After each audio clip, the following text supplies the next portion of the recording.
man ng mundo, importante pa rin ang pera. Alam niyo, nabigyan talaga ako yan. Lalo na nung nasa Manila na ako. Bakit? Sa Manila, bawat kilos mo, pera. Ultimong ihi, 5 piso. Ano? Tae, 10 piso. Ano?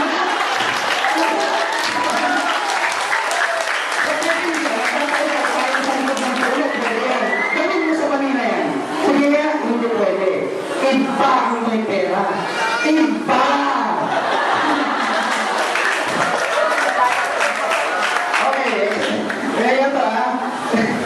Pagkakain kayo sa restaurant, tingin kayo sa menu.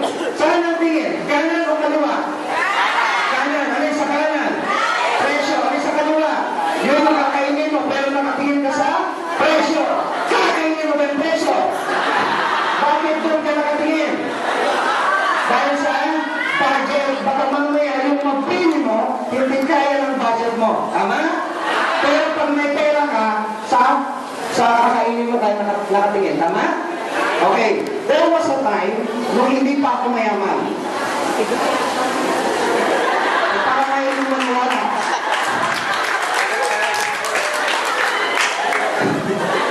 Dito lang nagbago buhay ko. Mahirap lang ako ba? Para kayo nung maniwala. Mahirap lang ako dati.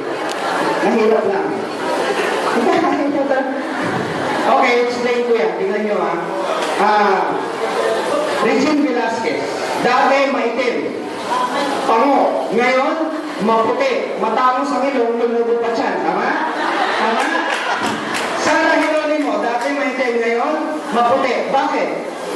May pera na. Iba ang may pera. Iba. Diba? Nagpapagod. Pero sinabi ko, mahirap ako dati, hindi ka naniniwala. Bakit? Iba yung nakita mo. May pera na eh. Iba ang may pera. Tama? Ito na lang. Marami ditong nanay. Mga nanay, pag mag-grocery kayo, bago mag-grocery, anong ginagawa nyo? Naglilista. Bakit? Budget. Baka mamaya yung makuha mo, hindi kaya ng budget mo. Pero pag may pera ka, naglilista ka pa ba? Hindi na. Ako, 2 weeks ago, nag-grocery ako. Kuha na lang nakuha. Kuha na lang nakuha. Hindi ako, baka madamihan ko yung kunin ko. Bakit? May pera na eh. Iba ang may pera.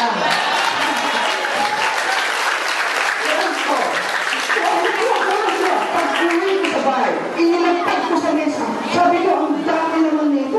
Kung ano na nakuha ko, pati napkin, nakuha ko na. Sabi ko, ano ba ito? Curious ako, ginamit ko na. Sabi ko, ganito pala. Isipin mo, pag wala akong pera, hindi ko mararanasan mag-napkin. Iba ang may pera. Kaya ngayon, may shirt ako. With wings pa yan. Anyway, pag-uusapan natin ng negosyo. Sa negosyo, anong pinaka-importante? Anong pinaka-importante sa negosyo? Ano? Pera, kapital. Sige, kung ano ang sinasabi niya. Okay, ito ang kapital natin. 7,980. First timers, malaki o maliit? Malaki o maliit? Ba't hindi ba malaki ang sinasabi? Sabi ko malaki, malaki ka. Malaki o maliit? Okay. Malaki o maliit? Ano talaga? 7,980 para sa mga mahirap, malaki yan. Para sa mayaman, malaki pa rin yan. Kasi ako kahit may pera ako, 7,980 kung itutuloy mong gastos, malaki yan. Pero kung turunan sa negosyo, malaki o maliit? Anong negosyo ang itatayo mo sa alagang 7,980? Fishball. Yan yung unang sagot ko nung first time ako sa negosyo ko. Bakit? Sabi ko, fishball, kahit 1,000 pwede ka magtayo. Sa Manila, may napagtanungan ako, fishball vendor. Sabi ko, Manong, magkano turunan mo pag nagnegosyo ka ng fishball? Nagulat ako sa sagot niya. Alam mo bakit? Sabi niya, minimum 10,000 pesos. Sabi ko, paano nangyari yun? Eh, yung card mo pa, Kala mo pa, kawalin mo. Hindi naman pwede magbebenta ka baseball, kawalin ang dala mo. Baseball! Baseball! Pwede bang ganon? Hindi pwede. Tama? Anong negosyo tatalo mo? Sa Cagayan de Oro, sa harap may sumagot sa akin, Sir, wait! Sabi niya, may wait ka rito?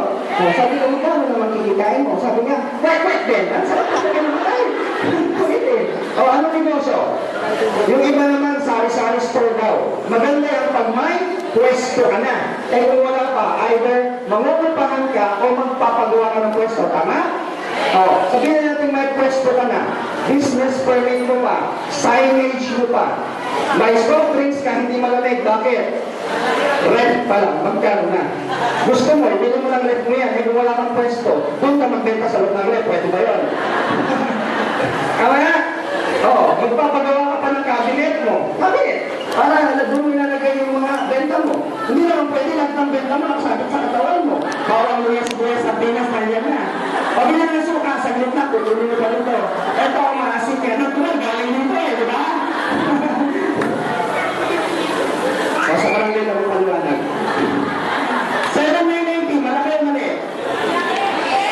Oh, ngayon na, malaki na. Malaki o mali?